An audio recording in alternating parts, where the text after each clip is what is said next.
식사들은 다 못 하셨죠? 그러니까 시간이 7시여가지고 퇴근하시고 뭐 일하시고 좀 식사도 못 하실 것 같긴 한데, 이것도 늦추면 집에 가서 식사하시면 나오기가 싫을 거 아니에요? 또 그런 점도 있고. 자, 오늘 또 살살 시작해 봅시다. 성부와 성자와 성령의 이름으로. 아멘. 하늘에 계신 우리 아버지, 아버지의 이름을 거룩히 빛나시며 아버지의 나라가 오시며 아버지의 뜻이 하늘에서와 같이 땅에서도 이루어지소서. 오늘 저희에게 일용할 양식을 주시고 저희에게 잘못한 일을 저희가 용서하오니 저희 죄를 용서하시고 저희를 유혹에 빠지지 않게 하시고 악에서 구하소서. 아멘. 성부와 성자와 성령의 이름으로. 아멘. 오늘은 이제 두 번째 시간 해 보십시다. 강의록에 쭉 있으니까 혹시 또 잊어먹었거나 궁금하다 싶으신 건 강의록을 보시면 될 것 같고, 지난 시간에 이제 꼭 좀 기억해 주십사 했던 것은 이거였죠. 좀 이스라엘 역사 개괄적인 거나 뼈대지만 이것만은 좀 이렇게 쭉 기억하고 계시면 좋겠다. 좀 외우기 어려우면 주인공들만 생각해도 쭉 할 수 있다. 그리고 나중에 이런 부분을 이렇게 성경을 비교하면서 보면 되니까 꼭 암기는 아니더라도 큰 틀은 안고 가시면 여러분들이 구약 성경을 이해하시는 게 큰 도움이 될 것이다 정도 기억을 하시면 되겠고, 모세오경은 그냥 가장 간략하게는 제목만 떠올려 봐도 어떤 내용이 들어있다, 이런 것들은 이제 여러분들이 강의록을 보시면 쭉 나오고, 오늘은 이제 조금 더 세부적으로 들어갈 것이기 때문에 모세오경은 이렇게 이동 정비 이런 식으로 진행이 되어 있다. 창세기는 두 부분이고 창조사와 성조사, 오늘은 이제 성조사 부분을 할 거예요. 저번에 이제 창조사, 태고사를 했었었고, 창조 이야기가 두 개 나온다. 앞부 맨 처음에 나오는 부분은 사제가 써서 도식적이다. 그 정도 틀을 만들고 채워 넣었다. 안식일을 강조했다. 이 정도만 또 기억을 해 주셨으면 좋겠고, 두 번째는 하느님을 야훼라고 부르는, 하느님 굉장히 인간적으로 생각했던 그 사람들이 가지고 있던 창조 이야기, 낙원에 입장했다가 죄를 지어서 낙원에서 퇴장하는 U자형 구도를 가지고 있다. 거기에서 이야기하고 싶은 것은 왜 인간이 불행한가, 왜 인간이 죽어야만 하는가, 그것이 죄 때문이다 라고 하는 원인에 대한 이야기를 하고 있었다. 이제 그렇게 알고 계시면 되겠고, 거기서 놓친 생명의 나무를 예수님께서 성체를 통해서 생명의 나무 열매를 주셨다. 이건 지난 성체 성혈 대출 때도 잠깐 설명을 드렸던 그 부분이죠. 여기까지 했었습니다. 근데 지난 시간에 제가 잘못 말한 게 있었어요. 노아의 방주 이야기는 노아에 들어가는 동물은 3번 나온다고 그랬어요. 각기 다른 집단에서.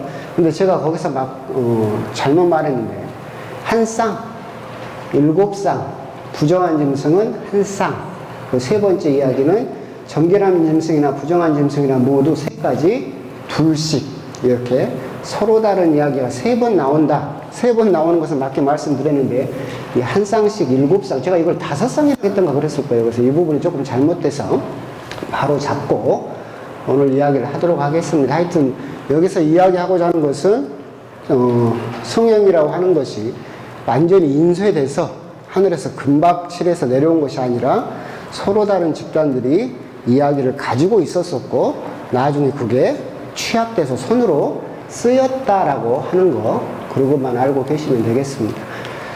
오늘은 이제 태고사라고 말했던 창조사가 지나고 성조사, 거룩한 조상에 대한 이야기, 그래서 이제 아브라함부터 시작을 하고 있죠. 그래서 이 부분은 여러분들이 이제 믿음의 조상이라고 칭하는 아브라함이 나오기 때문에 성조사 이야기는 큰 무리 없이 쭉 읽으실 수 있어요. 그래서 쭉 읽으시면 될 것이고, 그냥 간략하게 설명을 하면 여기 희미하긴 하죠. 여기가 페르시아만이에요. 그죠? 여기는 지금 이제 이라크? 그 정도 될까요? 여기서 우르에서 출발해서 떠나라 그래서 하란으로 갔다가 이렇게 가나안으로 정착하는 이집트로 피신도 했었어요. 가뭄 때문에. 그런 적이 있었던 아브라함의 여정이고, 아브라함이라고 한다면 아부, 아버지, 람, 높다. 그런데 하나님께서 이름을 바꿔주셨죠. 이제 너는 아부 라함이다. 그래서 라함은 많은 사람들의 아버지, 그러니까 많은 민족들의 아버지. 그래서 너를 믿음의 성조라고 삼겠다라고 약속을 하셨었죠. 그래서 여러분 아시는 것처럼 이제 종에게서, 하갈이란 여종에게서 이스마엘이 먼저 태어나죠. 그래서 이스마엘이 이슬람 민족을 이뤄요. 그리고 본처인 사라에게서 이삭이 태어나고, 이 이삭에서 유대 민족이 나왔다. 그렇게 보시면 돼요. 그래서 이슬람 사람들도 자기들의 조상이 누구예요? 아브라함이에요. 그래서 이스라엘 사람들은 당연히 여기가 장자라고 생각을 하죠. 그런데 이제 그렇게 됨으로써 결국 많은 민족들의 아버지가 실제로 된 사람이 아브라함이다 라고 하는 것이고, 75세 때 하느님께서 떠나라 그래서 이 먼 길을 하느님만 믿고 떠났던 사람이고, 100세 때 아들 이삭을 얻었죠. 100살 때. 근데 하느님께서 아들을 바쳐라. 그래서 모리아산까지 가서 아들을 바치려고 했지만 하느님께서 말리셨고, 그래서 양을 대신 이렇게 잡죠. 그 이야기는 여러분도 알고 계실 거예요. 이제 이 아들을 바쳐라라고 하는 부분은 여러 이야기가 있을 수 있겠지만, 그러니까 창세기가 쓰였던 당시에 이제 뒷부분에 나옵니다. 몰록이라는 신이 있었어요. 그 이방 민족들이 믿던 신이 있었는데, 이 몰록이라는 이 신은 내가 무언가를 이 신에게 들어줬으면 좋겠다라고 청하는 것이 있으면 귀한 것을 바쳐야 되는데, 여러분들이 가진 것 중에서 가장 귀한 게 뭐예요? 자녀예요. 그래서 실제로 자녀를 불질러서 바쳤어요, 그 신에게. 그걸 요구하던 신이 있었는데, 거기에 대한 반대로 그 많은 사람들이 그런 몰록이라는 그 신에게 자기 아들을, 자기 딸들을 불에 살라서 바쳤던 그 이방 민족들의 그 전통을 끊기 위해서 하느님께서 그렇게 하셨다라고 해석할 수도 있을 것이고, 아브라함의 믿음을 또한 시험해 보셨다라고도 볼 수 있을 겁니다. 그렇게 모리아산이라고 불리는데, 여러분들은 멀리 있는 것 같지만 지금의 성전산입니다. 예루살렘에 있는. 그래서 이제 이게 그 성전이거든요. 그 아브라함이 이삭을 바쳤던 바위, 이렇게 생겼습니다. 이 바위가 어디 있냐면 여기 지성소입니다. 재밌죠?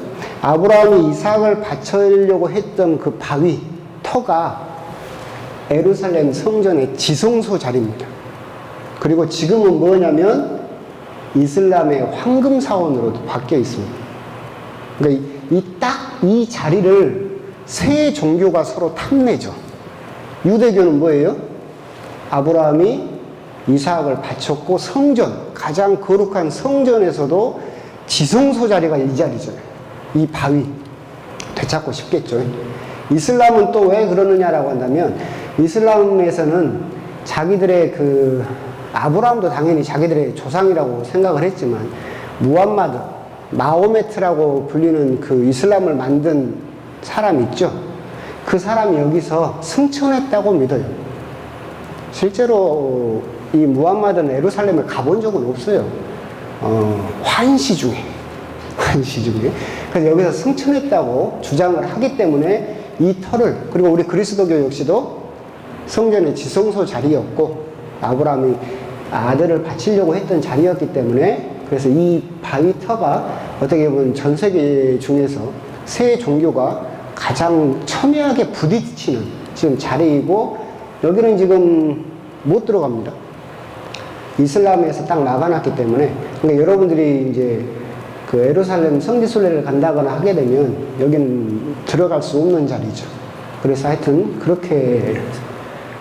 공교롭게 아브라함이 이삭을 바치려고 했던 자리가 굉장히 성전의 지성소였던 자리였고 마호메트가 승천했다고 주장하는 자리이고 그러게 첨예한 자리다. 그래서 아브라함이 이삭을 바치려고 했던 것이 먼 이야기가 아니라 지금 사실은 우리 눈앞에도 볼 수 있는 그런 아픈 역사의 현장이기도 하다라고 하는 것이 공교롭기도 한 그런 장소이기도 합니다. 이건 이제 참고 삼아 예루살렘 그때 성전입니다.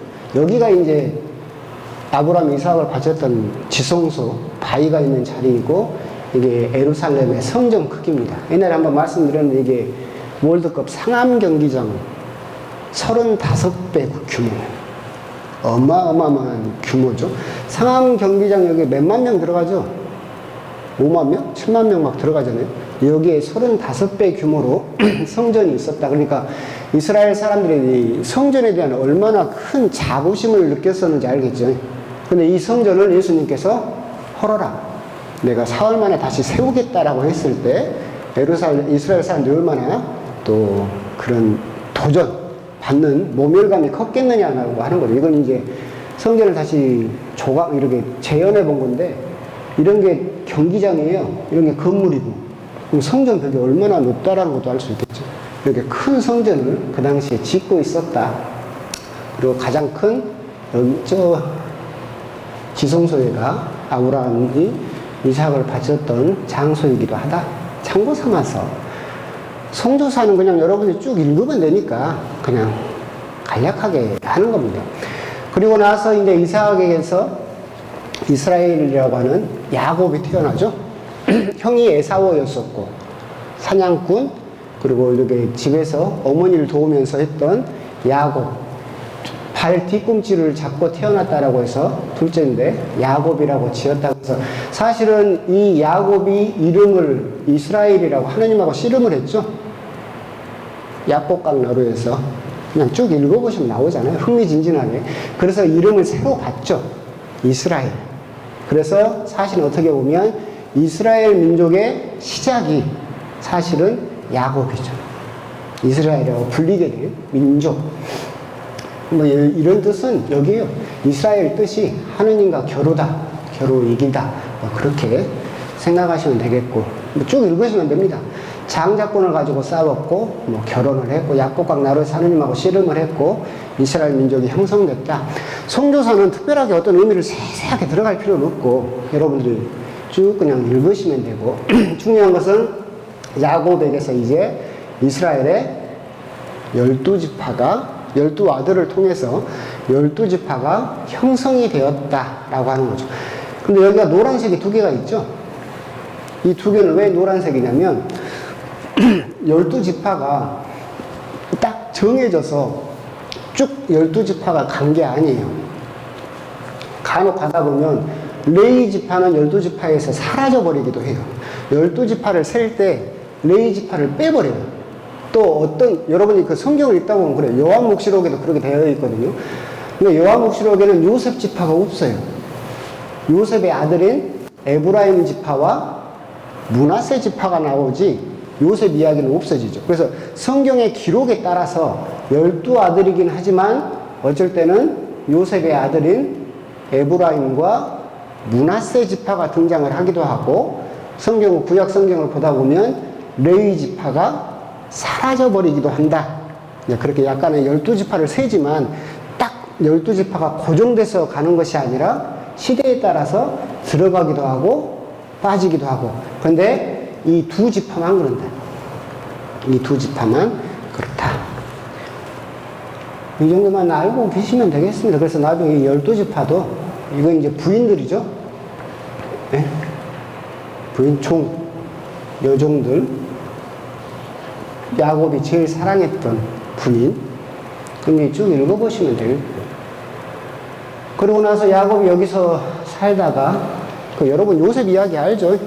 형들이 꿈쟁이라고 부르잖아요. 요셉을 볏집이 다 내가 만들어 놓은 볏집에 절을 했다. 별들이 다 나를 향해서 경배를 했다. 꿈을 꾸고 막 하니까 시기 질투를 해서 이집트로 팔아버리죠. 그 이야기 다 아시잖아요. 그리고 나중에 가뭄이 들어서 형들이 찾아오고 뭐 다시 만나고 했던 이야기. 그러면서 여기서 나중에 다시 여기 있던 야곱 집안이 에집트로 다 이주하죠. 그리고서 거기에서 야곱이 죽죠. 그리고 거기서 이제 창세기가 끝나게 됩니다. 그 부분은 여러분들이 창세기를 읽다 보면 큰 무리 없이 쭉 이어지는 부분입니다. 이 부분은 이제 나중에 탈출기 때 설명하면 되니까 이렇게 에집트에 가서 살게 되었다. 그 정도만 알고 계시면 창세기는 끝입니다. 뭐 특별한 창세기는 없어요. 그냥 쭉 읽으시면 되겠습니다. 그러고 나서 이제 탈출기가 시작이 되겠죠. 탈출기는 맨 처음에 이름들이라고 시작을 해서 제일 처음에 히브리 성경 이름은 이름들이었지만 옛날에 말씀드린 대로 출애굽이라는 에집트에서 탈출한 이야기가 가장 중심이 되어 있다. 여러분들 영화로도 뭐 10개라는 영화도 있고 하니까 다 알고 계실 거예요. 그래서 출애굽, 에집트에서 탈출한 그 이야기의 의미는 이제 정식으로 하나님 백성이 탄생하게 되었고 하나님과 이스라엘 민족이 근본적으로 만나게 되었다. 하나님이 이제 당신의 이름을 알려주죠. 모세에게. 나는 야훼다라고 당신 이름을 알려주시면서 이제 하나님과 이스라엘 민족이 정식으로 근본적으로 만나게 되었다. 그 전에는 하나님이 아브라함을 만나고 또 이삭을 만나고 야곱을 만나고 개인적으로 만났었죠. 근데 이제 당신의 백성을 만나게 되었다라고 하는 것이고 예수님으로부터 이루어지는 영원한 해방, 하나님의 어린 양이라는 해방의 전망을 연 사건이 출애굽에서 일어나고 있고 뭐 지금도 미사를 통해서 파스카라는 이 사건이 계속해서 일어나고 있다. 그렇게 알고 계시면 되겠습니다. 탈출기는 그냥 크게 세 개로 보시면 돼요. 이게 구도가 앞으로 한참 가야 되네. 귀찮으니까 그냥 할게요. 에집트에서 탈출해서 쭉 광야로 도망가가지고 시나이산 기억 못해요? 안 갈라고 했는데 이거 에집트에서 탈출해서 시나이산까지 쭉 죽어라고 도망간 이야기, 그죠? 이게 탈출기의 구도라고 보시면 돼요. 그 안에서 일어난 일들이고, 그런데 이걸 구분하면 크게 세 부분으로 구분된다. 외우실 필요는 없고 그 강의록 있으니까 나중에 심심하면 보시면 돼요. 이집트에서 탈출했을 때까지 이야기, 그리고 탈출해서 광야에서 열심히 도망가면서 겪던 이야기, 메추라기도 먹고 만나도 먹고 마사와 무리바에서 물이 없다고 하느님에게 막 투덜투덜 하니까 돌을 쳐가지고 물이 나오고 그런 이야기들, 광야 생활, 그리고 시나이산에 도착해서 십계명을 받고 시나이산에서 하느님과 계약을 맺고 그 틈을 못 참고 금송아지를 지어가지고 하느님에게 반항하고 그런 이야기들, 이게 세 부분으로 구분된다. 탈출이 이렇게 되면 쉽죠? 이집트에서 겪은 이야기, 중간에 탈출하면서 겪은 이야기, 시나이산에 도착해서 하느님하고 계약을 맺고 했던 이야기, 세 부분으로 구분된다. 이렇게 구분하시면 되겠습니다. 근데 이제 재밌는 부분은 그거예요. 요셉이 에집트로 가가지고 파라오라고 하는 자기가 신이라고 생각했죠. 신의 대리자가 아니라 자기가 신이라고 생각했던 에집트 왕 밑에서 정말로 2인자였잖아요. 떵떵거리면서 살았어요. 근데 시간이 지나고 나니까 그 파라오가 이스라엘 민족을 대대적으로 박해를 하죠. 벽돌을 만들게 하고 노예로 굉장히 혹사를 시키게 되죠. 그러면 그 당시에 요셉으로 인해서 굉장히 이렇게 대접받던 이스라엘 민족이 갑자기 왜 그렇게 노예로 전락하게 됐느냐 따져보면 이거예요. 이건 알 필요는 없지만 요셉이 출세했던 왕조는 힉소스 왕조라는, 이집트도 많은 왕조들이 섰다가 망하고 그러거든요. 근데 이 힉소스 왕조는 바다에서 배 타고 온 민족이에요. 이집트 고유 민족이 아니었어요. 그러니까 해양에서 들어온 이민족이었죠. 이 사람들이 에집트를 점령해 버렸어요.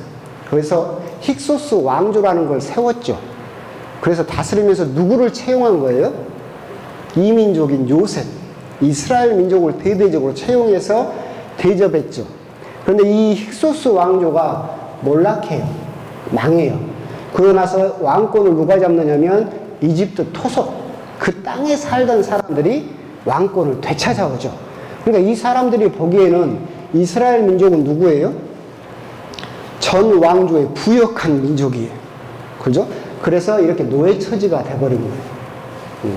그래서 전 왕조에 충성하고 전 왕조에서 권력을 가졌었기 때문에 어떻게 보면 또 이 사람들 생각에는 힉소스 왕조가 자기 민족도 아니고 외부 민족이었기 때문에 거기에 부역한 민족이다라고 해서 이스라엘 사람들을 일부러 그 노동력을 없애버려야 반란을 못 일으키잖아요.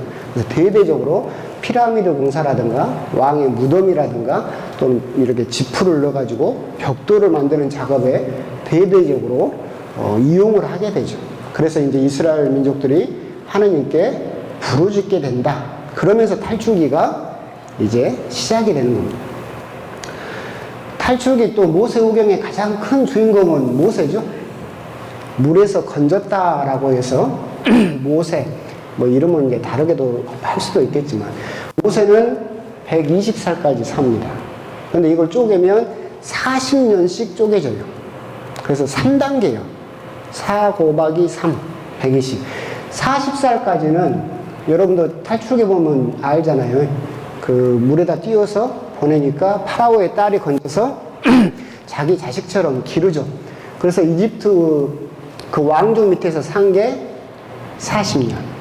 그러다가 자기가 히브리 민족이라는 거, 이스라엘 민족이라는 걸 깨닫고 동족에 대해서 두둔하다가 이집트 사람을 죽이죠. 그래서 도망가잖아요. 탈출기부터는 어째 효과가 별로 없어. 도망가요.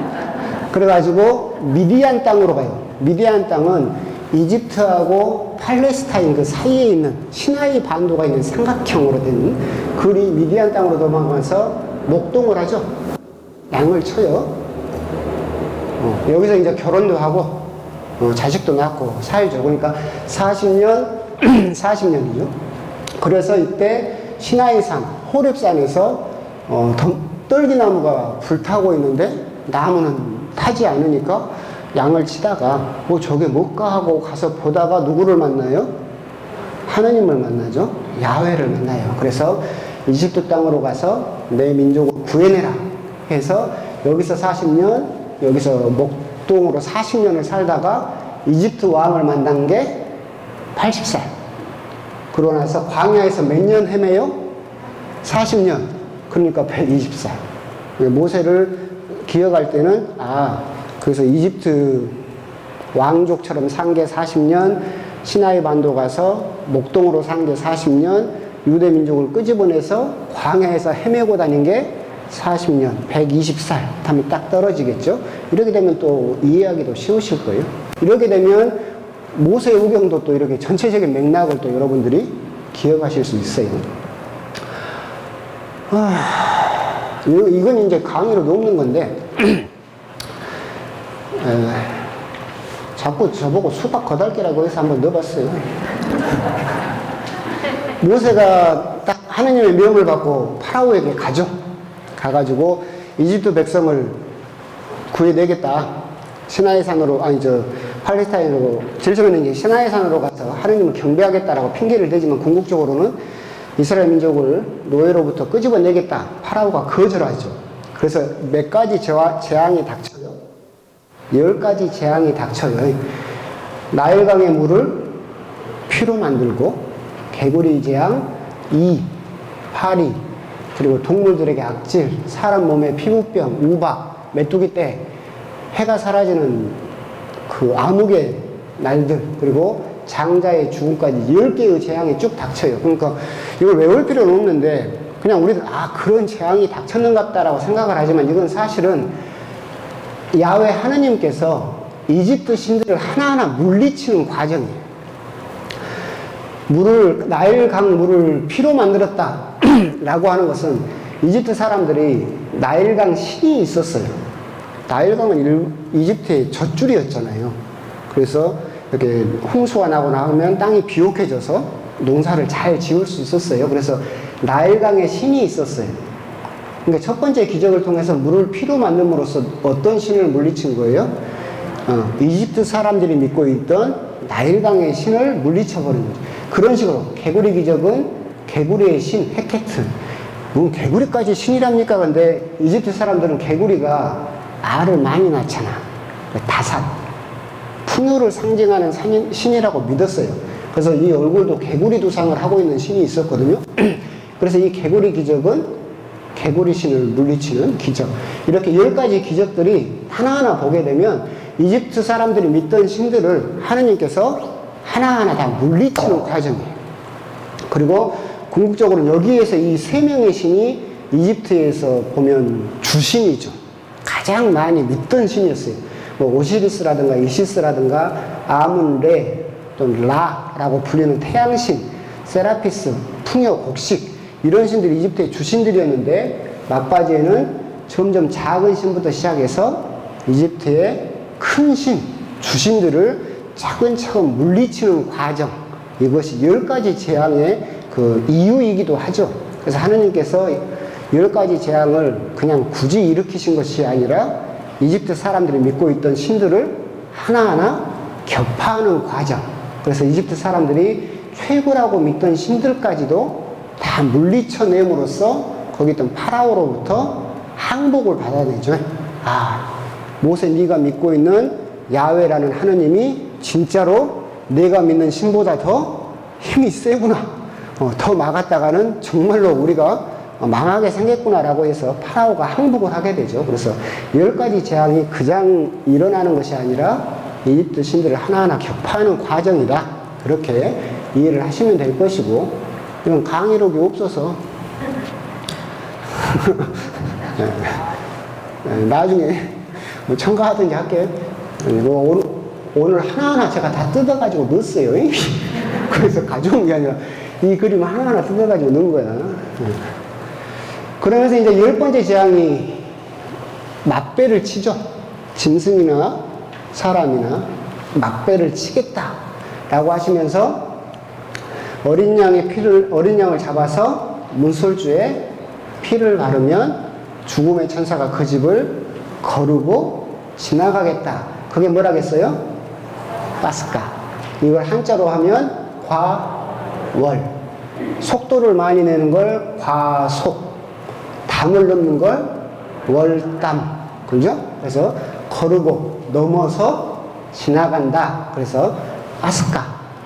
이것이 이제 어린 양의 피를 한 번 발라서 죽음의 천사가 한 번 지나갔다면 이제 하느님의 어린 양의 피를 바르면 어떻게 되겠어요? 죽음이 영원히 지나가게 된다. 그래서 미사를 지금도 뭐라고 부른다고요? 파스카 제사라고 부르는 거. 그래서 아까 출애굽을 이야기를 하면서 지금도 일어나는 사건, 영원한 해방의 전망을 연 사건이라고 부르는 것도 이 10번째 재앙, 파스카를 통해서 죽음을 이길 수 있다는 것을 하느님께서 보여주셨고, 나중에 예수님께서 하느님의 어린 양으로서 당신의 피를 바름으로써 우리들을 죽음으로부터 거르고 지나가게 해주신다. 여기까지도 연결되고 있다. 그렇게 알고 계시면 되겠습니다. 이게 이제 출애굽기 탈출기 안에서 벌어지는 그냥 중요한 부분만 이야기를 하는 거예요. 이것도 이제 궁금하실까봐 하는 건데, 십계명. 십계명은 10가지 계명이죠. 우리들은 3.7로 되어 있죠. 하느님에 대한 계명이 몇 개? 3개. 사람에 대한 계명이 7개. 개신교는 4.6으로 되어 있죠. 하느님에 대한 계명이 4개, 사람에 대한 계명이 6개. 그러니까 이걸 이제 첫째, 우리 물론 천주교가 훨씬 먼저 있었어요. 개신교는 16세기에 생긴 거고, 한 분이신 하느님을 흠숭하라를 쪼개져 있는 거죠. 다른 신을 섬기지 마라, 우상을 섬기지 마라, 이렇게 개신교는 하고 있고 3.7과 4.6으로 구분되고 있다. 근데 왜 그렇게 되었느냐? 여기도 있죠. 4.6, 3.7. 이게 왜 그러느냐라고 한다면, 제가 첫 번째 강의 때 말씀드렸잖아요. 십계명은 모세오경에서 2번 나온다. 첫 번째는 언제 나옵니까? 탈출기에서 나오죠. 하느님에게 받았을 때 모세가 기록했죠. 그죠? 그런데 두 번째는 또 언제 나온다고 했어요? 신명기 때. 신명기는 제목에서 알 수 있는 것처럼 뭐라고 했어요? 계명을 다시 편다. 계명을 다시 정리한다. 그래서 2번 나와요. 탈출기하고 신명기 때. 그래서 탈출기본을 따르는 게 개신교고 신명기본을 따르는 게 우리 카톨릭이에요. 그래서 37과 46으로 구분될 뿐이지 안에서 가르치는 것은 똑같죠. 구약 성경을 통해서. 재미없으니까 이때쯤 하는 제가 농담이 있는데 원래 이제 농담이에요. 하나님이 딱 모세에게 계명을 줄 때는 계명이 20개였대요. 아니 5개. 딱 5개 계명을 딱 줬어요. 그 민족성을 생각하라면 돼. 그래갖고 딱 주면서 누구를 줄까 하다가 프랑스 사람들을 딱 갔어요. 야, 내가 너 이거 줄게. 프랑스 사람들이 그 안에 뭐 있어요? 그랬더니 간음하지 말라가 들었어. 아예 나 안 받을래요. 그랬어요. 프랑스 민족하면 떠오르는 거 없어요? 그래서 이제 다음 이태리 민족을 찾아갔어요. 이태리 민족을 야, 이건 너 줄게. 그랬더니 이태리 민족이 말하면 그 안에 뭐 들었어요? 그랬더니 도둑질 하지 말라가 들었다. 에이, 나 안 받을래. 안 받을래. 그래서 이제 미국 사람을 찾아갔어요. 하느님, 야, 이건 너 줄게. 그랬더니 미국 사람들이 또 물어보죠. 그 안에 뭐 들었어요? 그랬더니 살인하지 말라가 들었다. 그러니까 미국 사람들도 에이, 안 받아요. 딱 그랬어요. 그래서 마지막으로 유대인들을 찾아갔어요. 야, 이건 너 줄게. 그랬더니 유대인들은 뭐라고 물어봐요?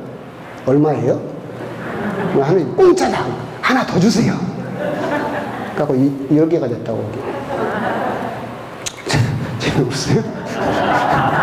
자, 십계명, 계명을 하면 여기 주로 하는 농담이에요. 유대인들한테 물어봤던 유대인들은 그 안에 뭐 들었냐고 안 물어보고 얼마예요? 공짜다. 그럼 하나 더 주세요. 라고 십계명이랬다. 뭐 하여튼 그래요. 근데 이제 우리가 계명하면 이제 어렵죠. 지켜야 되고 우리들에게 부담으로 다가온다라고 생각을 하는데 제가 설명드리는 건 이거예요. 그러니까 10가지 계명이잖아요. 근데 이 계자를 잘 보면 팔짱길 공자하고 창과가 합해져 있어요. 이 한자를 풀면 이렇게 애인끼리 팔짱을 낄 공자하고 창과가 같이 들었다. 그래서 계명을 설명할 때 좀 이렇게 설명을 해요. 그냥 감시하고 시험하고 너 계명을 어긴가 안 어긴가 보자 이렇게 하려고 하느님이 십계명을 준 건 아니에요. 하느님도 팔짱을 끼고 같이 가겠다. 이 계명을 널 감시하면서 너 계명 어기기만 해봐라 하고 이렇게 하려고 십계명을 주신 것이 아니라 하느님이 팔짱을 끼고 같이 그 길을 걷겠다라고 하면서 주신 것이다. 근데 방심하면 안 된다. 뭣도 들었다? 창도 들었다. 거기서 팔짱을 풀고 지 맘대로 가면 뭘로 찔러버리겠다? 창도 찔러버리겠다. 네. 십계명을 생각을 할 때 그렇게 생각을 하시면 좋아요. 그러니까 계명을 하나님이 툭 던져주고 야, 너 이거 지켜라. 뭐 안 지키기만 해봐. 하시는 것이 아니라 팔짱을 끼고 어렵지만 같이 가자. 가고 있는 것이고 그런데 우리가 그 팔짱을 풀어버리고 에이, 내 마음대로 살래요. 그러면 방심하지 마라. 뭣도 있다? 창도 있다. 이게 십계명이라고 또 그렇게 생각을 하시면 좋겠습니다. 이러면 탈출기가 끝나버렸네요. 간단하죠? 지나간 것은 이렇게 탈출기는 3부분으로 된다. 나머지 부분은 강의록을 보시면서 탈출기에서 제일 중요한 게 뭐겠어요? 맞을까? 이것만 아셔도 되고 십계명 같은 것은 그냥 여러분이 상식적으로 아시면 좋겠다 해서 넣어놓은 것이고 46, 37 그렇게 구분된다. 왜 구분되냐? 탈출기본을 따랐느냐? 신명기본을 따랐느냐? 그 차이가 있다. 그럼 이제 레위기입니다. 제가 모세오경 하면서 그랬죠. 창세기는 그렇게 세상을 창조한 이야기가 있고 탈출기는 열심히 탈출해서 시나이산에 도착해가지고 계명 받았죠. 이동했잖아요. 그럼 레위기는 이제 뭐 하겠어요? 주구장창 쉬죠. 주구장창 멈춰 있어요. 그래서 여기서 이동한 이야기는 없고 멈춰 있죠. 근데 그 레위기는 그렇기 때문에 이름이 레위기라고 되어 있는 이유가 뭐라겠어요? 레위 지파가 하느님의 전례를 담당했었기 때문에. 그래서 레위 지파, 즉 전례라든가 예법이라든가 제사 규정, 사제 규정 이런 것들이 들어있겠죠. 그래서 레위기, 움직이지 않았다. 레위인들의 해야 할 예배와 규정을 다룬 책, 그렇게 알고 계시면 돼요. 레위기를 한마디로 말하면 뭐냐면 주 너희 하느님이 거룩하시니 너희도 거룩한 사람이 되어야 한다. 이게 레위기의 가장 큰 핵심이에요. 안에 들어있는 제사 규정, 뭐 사제 규정, 정경을 알 필요 없어요. 여러분들이 그걸 알아서 뭐예요? 지금 아무 소용도 없는 거야. 레위기의 핵심은 하느님이 거룩하시니까 너희도 거룩하게 되어라. 그럼 거룩하게 되는 방법이 뭡니까? 요거다.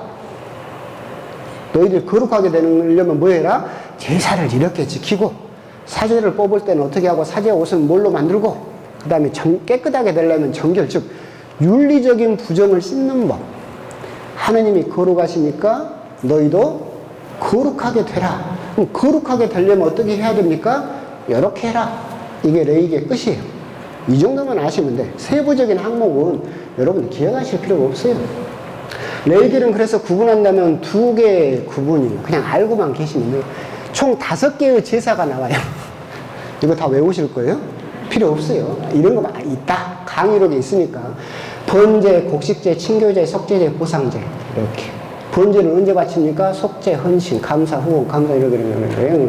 하느님에게 지은 죄는 속죄제, 인간에게 지은 죄는 보상제. 이게 다 뭐예요? 거룩하게 되는 법. 하느님이 거룩하시니까 너희들도 거룩하게 되어라.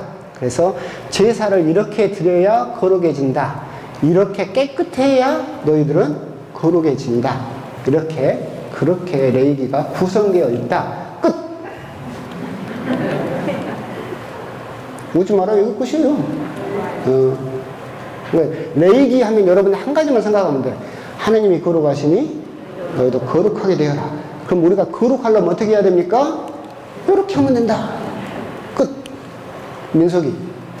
민수기는 진짜로 수박 거달기라고 생각하는 거야? 핵심 중에 핵심이야. 이게 쪽집기가 해. 쪽집기가 해. 민수기는 뭐 아까 옛날에 이야기 뭘 하겠어요? 백성의 머릿수를 셌다. 인구조사가 2번 나와요. 2번. 광해, 민수기, 백성의 머리 숫자를 셌다. 그러니까 자, 출애굽기는 열심히 이동을 했어요. 레위기는 딱 앉아가지고 열심히 국리를 했죠. 그럼 또 뭐 해야 돼요? 열심히 또 이동을 해야지. 그죠? 그래서 가면서 열심히 이동하면서 이제 그잖아요. 막 열심히 이동하는데 막 다른 민족하고 싸움하고 그러면 우리끼리 뭘 해야 돼요? 단합을 해야지. 민족성이 생기기 시작하는 과정이에요. 다른 민족들하고 부딪히면서 아, 우리 이스라엘 민족이 이렇구나라고 하는 그 과정이죠. 이렇게 이제 보면 되고. 그래서 과정이 이래요. 이렇게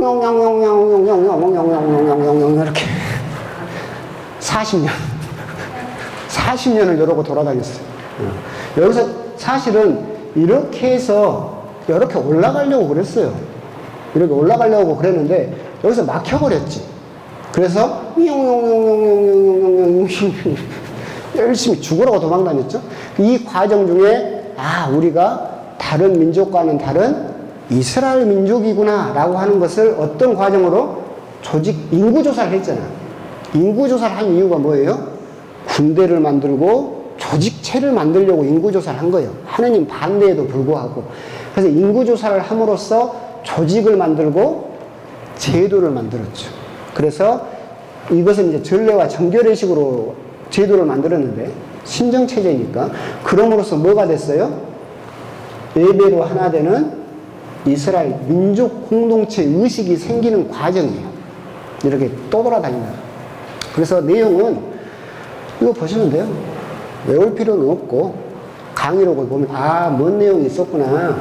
아, 여기서 40년 동안 뺑글뺑글 열심히 돌아다녔구나. 그렇게 아시면 돼요. 끝. 물론 이제 설명할 수 있어요. 이 에돔에서 뭔 일이 있었느냐? 이거예요. 여호수아서에 나오죠. 여호수아에서 12명의 정찰대를 가나안으로 보내요. 민수기 나오죠? 그죠? 쭉 직진하려고 했어요. 그래서 12명을 보냈더니 10명은 뭐라고 이야기해요? 못 갑니다. 거인들, 우리들은 메뚜기처럼 보입니다. 막 이렇게 203m짜리 거인들이 거기 막 걸어다니고 우리들은 가봤자 메뚜기처럼 보이니까 우리가 거기로 올라가면 밟혀 죽어버릴 겁니다. 못 갑니다. 2명은 하나님을 믿고 갈 수 있습니다. 갑시다. 그게 칼렙과 여호수아예요. 이게 여호수아서에 나오는 이야기죠. 근데 이게 여기서 일어난 일이에요. 그래서 이렇게 올라가려다가 여기서 막혀가지고 뺑글뺑글 돌죠. 그래서 하나님께서 뭐라고 하셔요?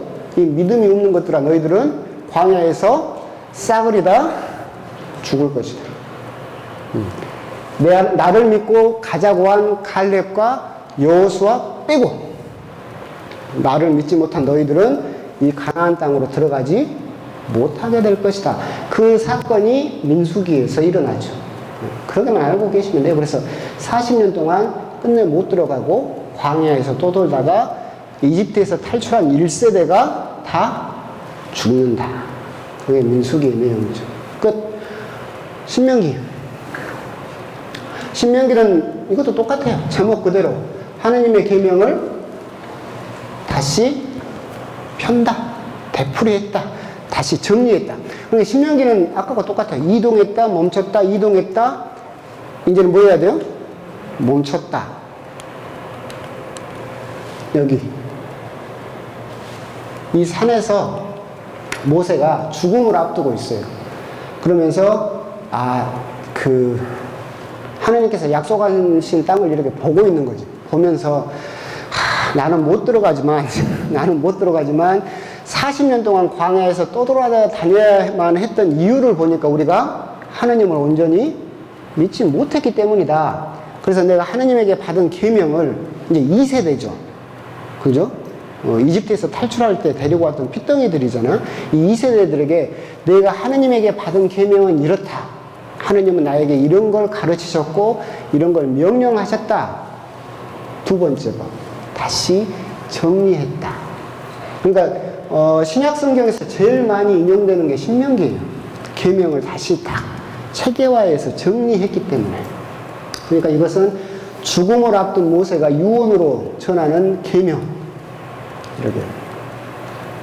그리고 모세가 죽기 전에 첫 번째 설교, 두 번째 설교, 세 번째 설교 다 과거를 회상하고 있는 거죠. 시나이 산에서 출발해서 광야 여정을 하는데 야 계약을 지키면 이렇게 되고 십계명, 신명기 이런 것들을 하고 쭉쭉쭉쭉.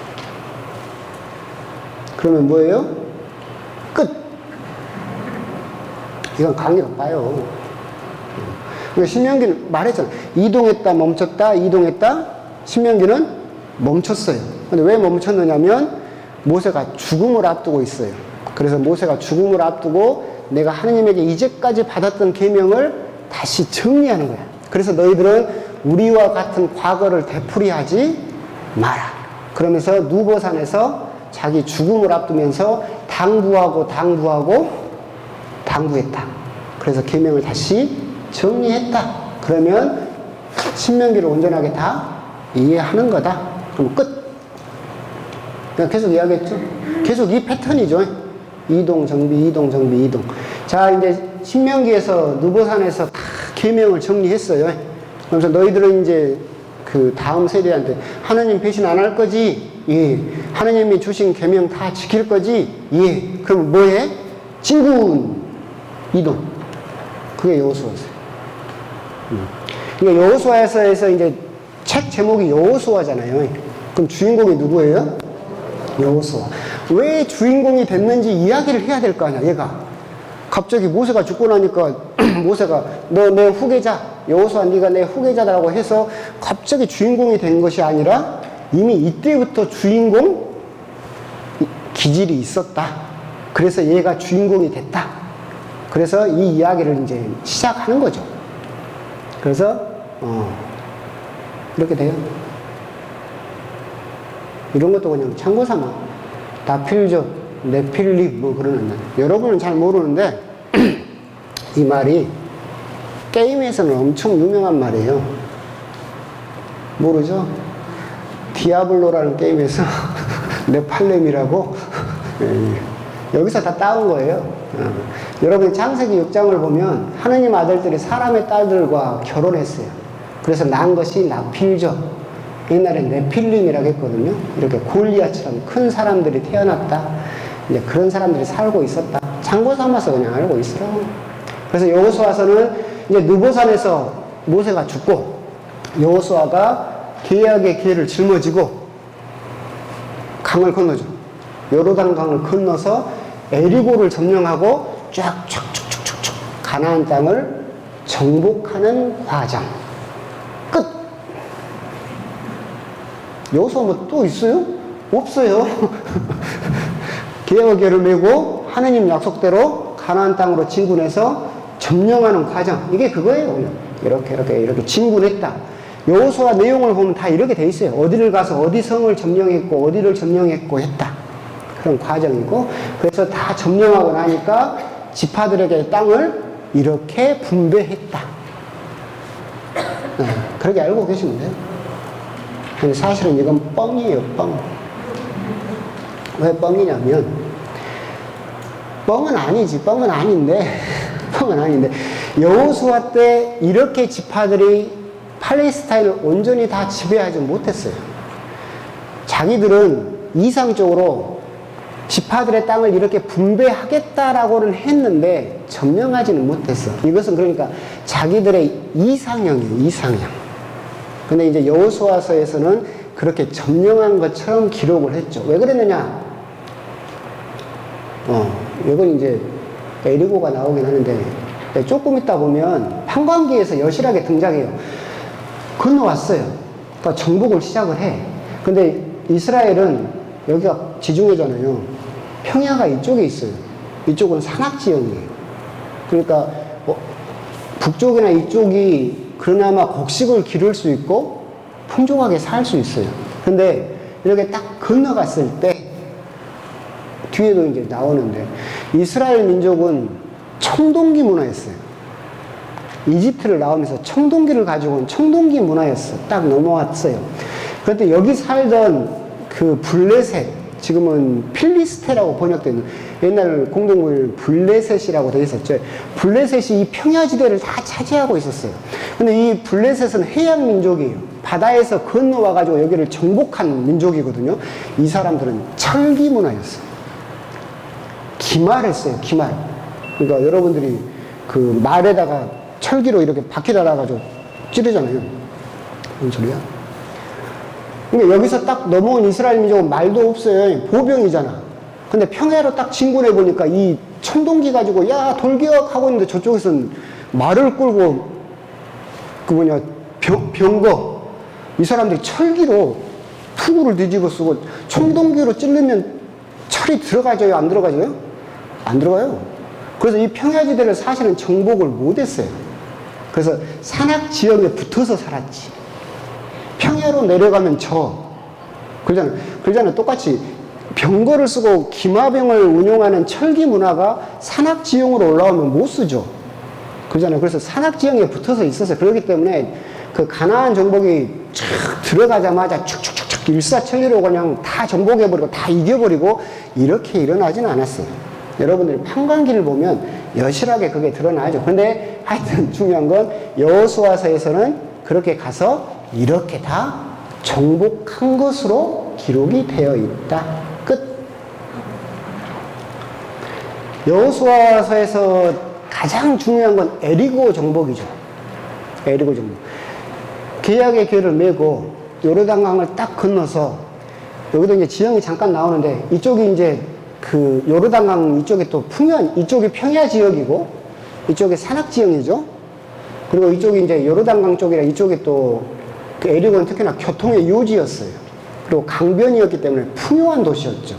그래서 여기를 맨 처음 정복하게 돼요. 그러니까 이스라엘 민족 입장에서 생각을 해보요.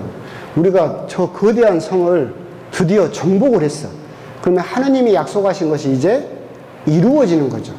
그런데 여러분들 잘 보시면 여기를 군대로 이겼어요? 안 이겼어요. 성벽을 삥삥 돌면서 나팔을 부니까 성벽이 무너져 내렸어요. 그래서 에리고를 정복했다. 근데 이스라엘 사람들에게는 이게 정말 큰 정복의 어떤 기록으로 남아있는 거지. 어떻게 보면 처음으로 요르단강을 건너서 드디어 가나안 정복의 첫 깃발을 저 큰 에리고 성을 점령함으로써 했다. 그래서 약속의 성취가 이제 시작됐다. 그리고 사람의 힘을 빌리지 않고 점령했다.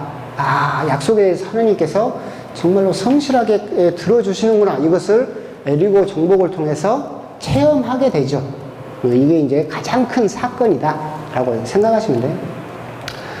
그런데 이제 여기다 이제 물음표 해가지고 쓸데없는 말을 적어놓게 했는데 벌써 막 눈이 감겨서 내가 이거 할까 말까 지금 고민 중인데, 핫비루라는 말이 나와요. 여호수아가 세겜에서 이스라엘 민족하고 계약을 맺을 때 뭐라고 이야기해요? 우리들은 떠돌아다니는 핫비루였습니다 라고 이야기해요. 핫비루, 히브리. 그래서 히브리 민족이는 히브리라는 말이 핫비루에서 나왔을 거라고 봐요. 근데 그러면 핫비루라는 말은 뭔 말이냐면 가장 낮고 천한 사람들, 떠돌아다니는 천민들, 유목민들, 이 사람들을 핫비루라고 말해요. 그러니까 여호수아가 우리들은 떠돌아다니는 핫비루였습니다 라고 말을 하거든요. 그러니까 여기에서 연원됐을 것이다. 솔직히 따지면 에리고도 안에서 살던 핫비루들이 반란을 같이 일으켜 줌으로써 이 큰 도성을 점령하게 됐을 것이다 라고 성경학자들은 생각을 해요. 아, 믿음이 없는 사람들 같으니라고. 안 그래요? 에이, 사람이 힘을 빌리지 않고 나팔 부니까 성벽이 무너졌다니까. 그렇게 믿으면 되지. 그걸 못 믿고 꼭 이렇게 들쑤시는 사람들이 있어요. 하여튼 그런데 이제 참고 삼아서 히브리란 말이 어디서 나왔을까? 이때 핫비루라는 천민들이 그 안에서 천대받고 살다가 밖에서 같은 처지의 핫비루들이 쳐들어오니까 안에서 동조해서 반란을 일으킴으로써 에리고가 무너졌다고 많은 믿음이 없는 성경학자들이 그렇게 이야기를 하고 있다. 그렇게 생각하시면 되겠습니다. 또 질문 있으십니까? 없어요? 그러면 끝낼 줄 알고 아직 시간 남았어. 5분 남았어. 질문을 하나 중요한 것 같지는 않은데 아까 민수기에서 인구조사를 2번 했다고 했잖아요. 그런데 하나님이 하지 말라고 했다는데 왜 하지 말라 했답니까? 다윗도 했어요. 다윗도 인구조사를 했다가 하나님이 이제 하지 말라겠는데 했잖아요. 그러니까 인구조사라고 하는 것은 사람 편에서 보면 인구를 파악을 해야 군대를 조직하고 행정 조직을 만들고 하잖아요. 근데 하느님 입장에서 보게 되면 이 사람들은 누구 거예요? 하느님 거예요. 근데 인구조사를 해서 군대를 만들고 행정 조직을 만들면 그 사람들은 누구 거예요? 왕 거지. 그렇지. 그럼 지배권을 이제 누가 갖겠다는 뜻이에요? 내가 갖겠다는 거지. 그러니까 하느님 입장에서 보면 이제 사람이 기껏 구해놨더니 자기 것으로 삼고 싶어 하는 거잖아. 그래서 하느님께서는 이 사람들은 다 내 백성이고 이 사람들의 머릿수는 나만 알면 되는데 너는 굳이 그 숫자를 세서 네 수족처럼 불리려고 욕심을 부리고 있기 때문에 하느님께서 하지 말라고. 다윗 때도 했다가 다윗 도망다니고 난리 났잖아요. 그러게 됐어요. 그래서 그런 의미에서 생각을 하시면 되겠고, 질문이 나와서 정리를 못 할 것 같은데 그냥 여러분들이 집에 가셔서 심심하시면 화장실에 앉아서라도 강의록을 쭉 보시면서 오늘 내가 뭘 배웠다. 탈출기에서 제일 중요한 거 파스카 배웠다. 레이기에서 제일 중요한 거 거룩해라. 그럼 거룩하게 되려면 이거 해라. 자세한 할 필요 없다. 민수기는 제목 이름에서 있는 것처럼 백성 인구조사를 했다. 그것도 2번이나 했다. 근데 왜 인구조사를 했느냐? 이제 이스라엘 민족들이 조직을 만들고 민족성을 가지게 되면서 그래서 인구조사를 했다. 그 내용이 있고 여기서 40년을 또 돌아다녔다. 그 내용은 이제 여기서 보면 돼요. 뭔 일이 있었다. 신명기는 계명을 다시 폈다. 그래서 느보산에서 모세가 죽음을 앞두고 3번에 걸쳐서 하나님에게 받은 계명을 다시 정리했다. 그래서 실컷 쉬었으니까 진군해서 여호수아서는 뿅뿅뿅뿅뿅뿅 가서 가나안을 정복했다. 그러게 하면 여러분이 다 아시는 겁니다. 네, 질문도 들었고 또 없으시면 영광성으로 마무리하도록 하겠습니다. 성부와 성자와 성령의 이름으로 영광이 성부와 성자와 성령께 성부와 성자와 성령의 이름으로 수고하셨습니다.